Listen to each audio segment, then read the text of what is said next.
die, mother, vote or die. Rock the vote or else I'm gonna stick a knife through your eye. Democracy is founded on one simple rule. Get out there and vote or I will kill you. Yeah.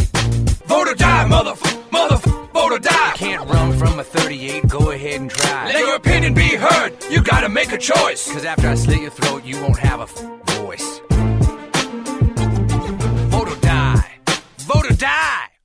Hello and welcome to For All That episode number 32, and this time we're joined by Willie Rennie. No, we're not.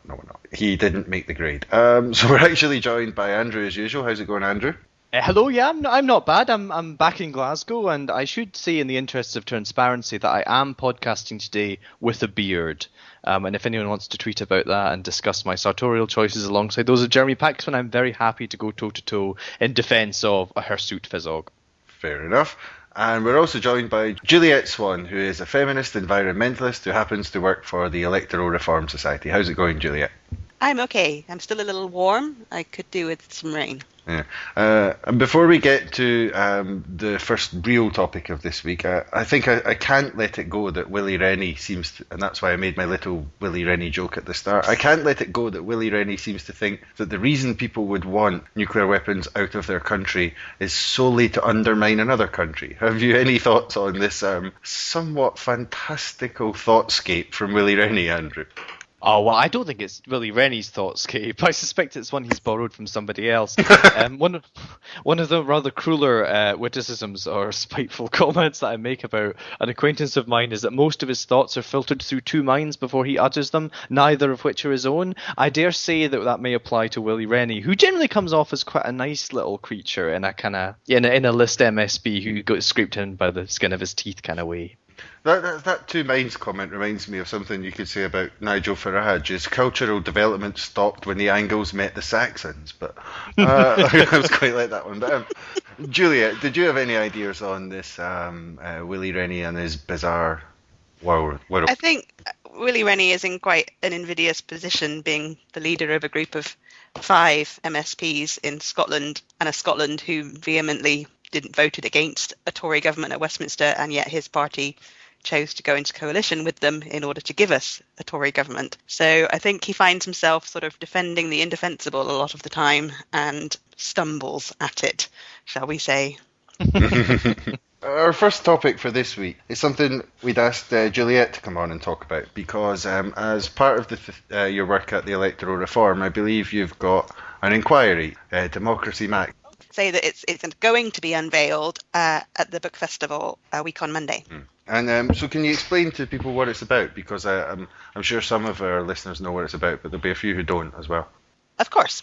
About a year ago now, given that we are in the run-up to the independence referendum and Scotland is in a place where it's prepared to talk about democracy, politics, constitutional change, etc., the Electoral Reform Society decided that we wanted to create a non-partisan space where people could really unpick ideas about democracy and think through what it was that they wanted Scottish democracy to look like post-referendum, regardless of the result. Now, of course, the legitimacy of representative democracy is not something that's only receiving attention in Scotland, and certainly events in Egypt this week have made me feel very, very lucky to live in a free country and not one where you get shot for defending democracy.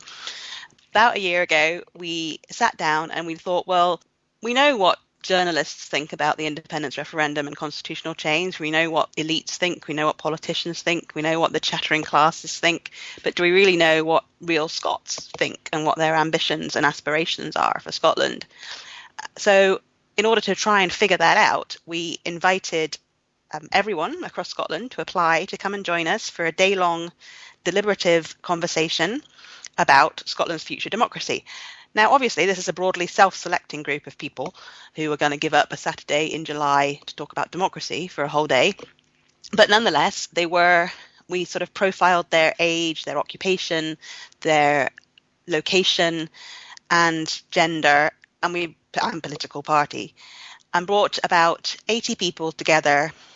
They sat around tables with a facilitator to sort of guide discussion and make sure that everybody's voice was heard. And they were asked to consider, it's 2030, Scotland is revered as being an example of a good democracy. which three aspects of this future society please you most. So in the morning, they discussed their aspirations, and then in the afternoon, they thought about how we might achieve those things, or if they were obvious, then what was preventing them from happening. So things like gender equality, what's prevented that happening in the past, because that's been an ongoing aspiration.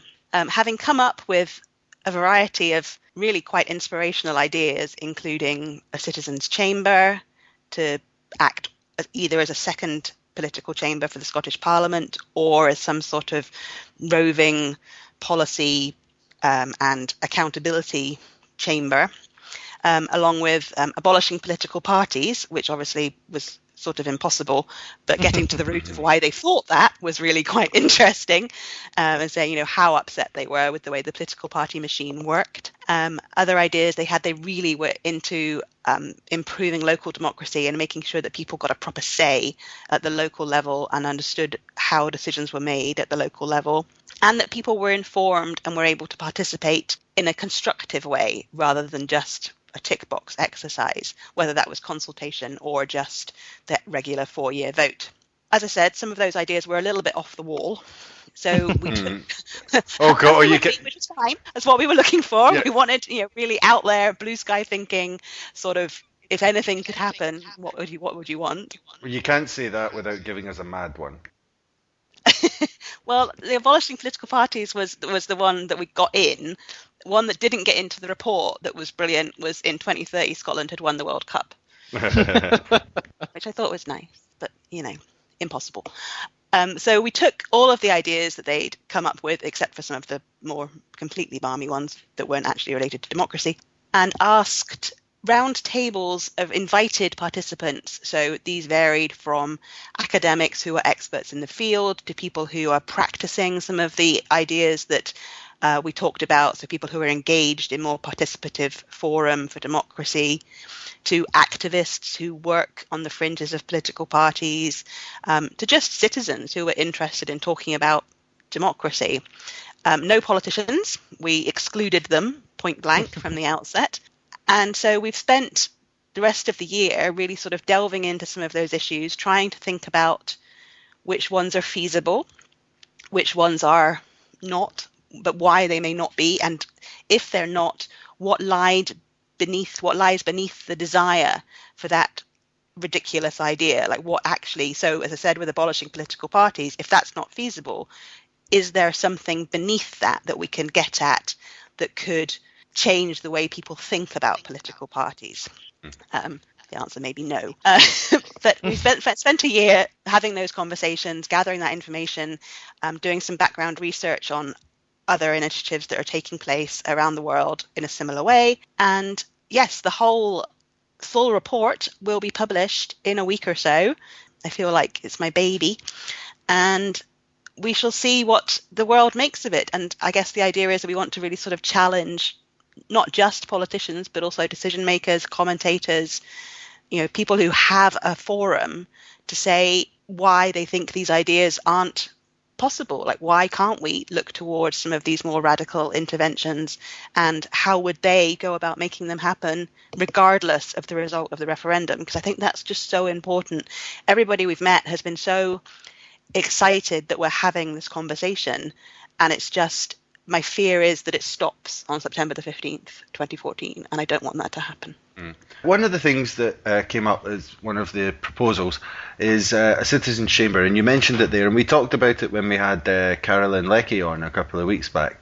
And I said I was kind of attracted to that idea, but I can see several logistical problems with it. Like people already complain and try to get out of doing jury duty. Couldn't you see people trying to get out of doing parliament duty and so forth? I don't know, Andrew. I mean, I'm quite attracted to the idea, but I can see certain logistical problems to it. What do you think about that sort of citizens' chamber idea?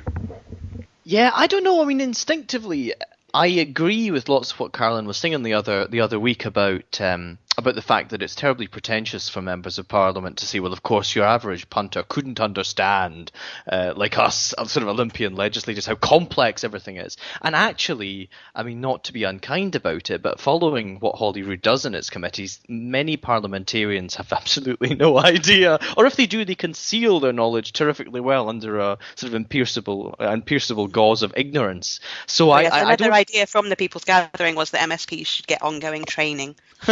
Well, I mean, that would seem reasonable. I mean, and certainly a wise strategy, so people become better informed to things. I mean, one of the challenges, though, I suppose, is the fact of how complex life is in general, and how, in fact, if you look in the press, if you look in Parliament and the sorts of conversations that are ongoing there already, they're not terrifically well informed. You see people struggling with the complexity of contemporary regulations, all the different sources of law we've got now, all these different, often very complicated technological questions. This is an argument for technocracy or sort of benign rule by some sort of philosopher, king or the other.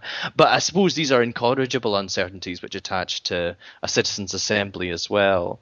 I suppose, as you say, though, I mean, I'm not sure you can just launch into these kind of things. I often think that the important questions is, how do we create the kind of citizens that we have today? How do we create disaffected people that don't feel politically engaged, that don't feel politically empowered, that their kind of perspectives mean anything? And I think trying to organise a different sort of Scots person politically with a different attitude to politics is probably a precondition to something like the Citizens' Assembly of any sort to do whatever, to be an effective organisation which meets any sort of enthusiasm.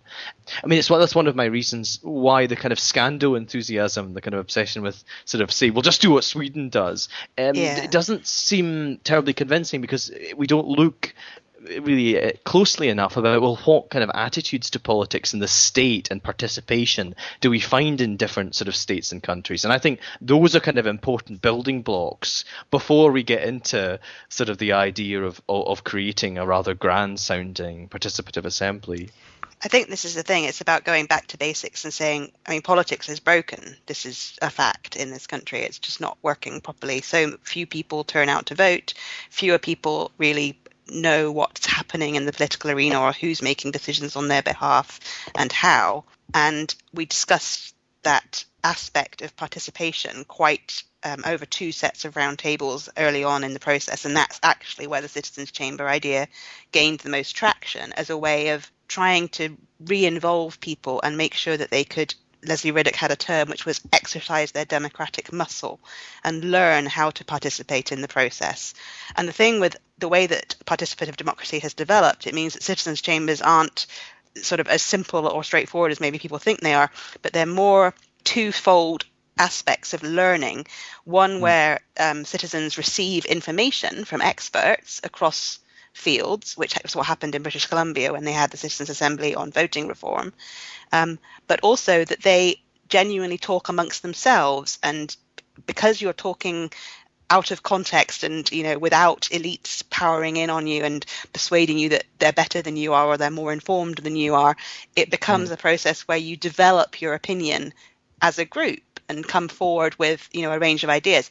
Obviously, it's aspirational. It will be difficult, but I think it's a really interesting idea that's definitely gaining traction.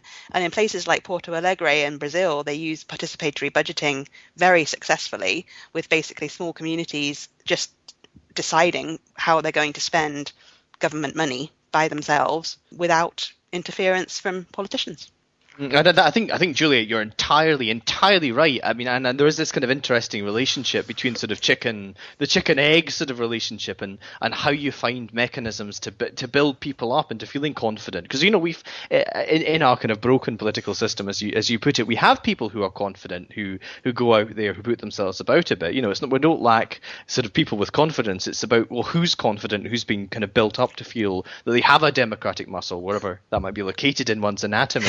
But I think that's entirely right. Yeah, Billy, I think it's I'm pretty sure I have no muscle. I just have a kind of concentration of bones and fat. But I think that's entirely right to kind of focus on that as a way of people learning to have confidence in their own opinion.